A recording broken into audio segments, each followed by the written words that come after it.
Ageism is not always deliberate or obvious. More often, it appears through assumptions, stereotypes, and systemic barriers that influence how abuse is recognised and responded to. One of the most troubling patterns is the normalisation of abuse in later life.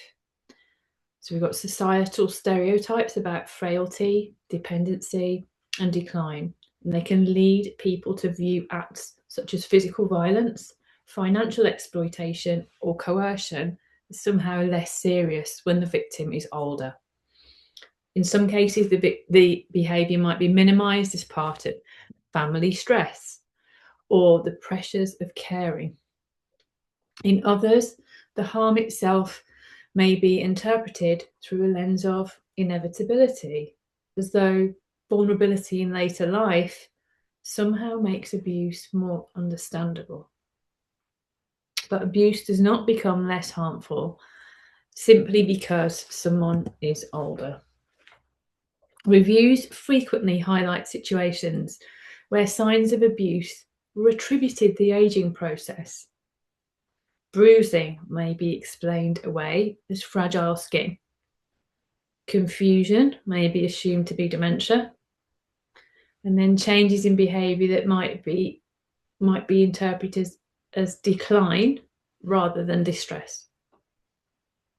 And of course, ageing can bring complex health needs, but when professionals default to age-related explanations, there is a risk that harm remains hidden in plain sight.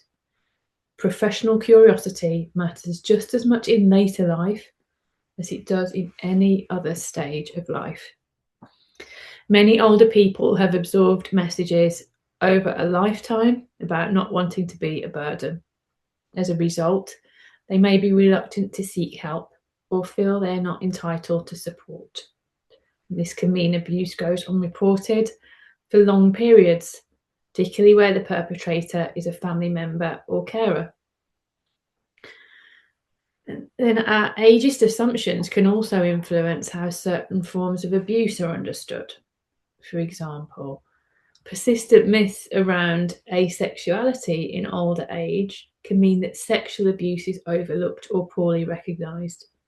In some extreme cases, homicides of older people have been framed through narratives of mercy rather than examined as violence.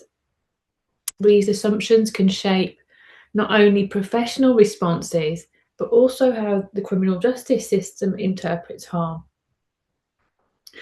Sometimes bias appears in a more subtle form. What's sometimes described as compassionate ageism occurs when professionals respond with pity rather than respect for autonomy. Older people may be treated as passive recipients of care rather than individuals with rights, preferences, and strengths. While often well-intentioned, this approach can unintentionally undermine a person's ability to speak for themselves, make decisions, and protect their own safety.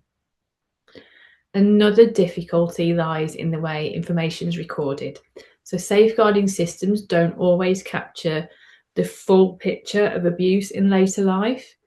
Without reliable data, it becomes much harder to identify patterns, understand risk factors, or plan effective services. The effect is that older victims can become invisible within the system itself.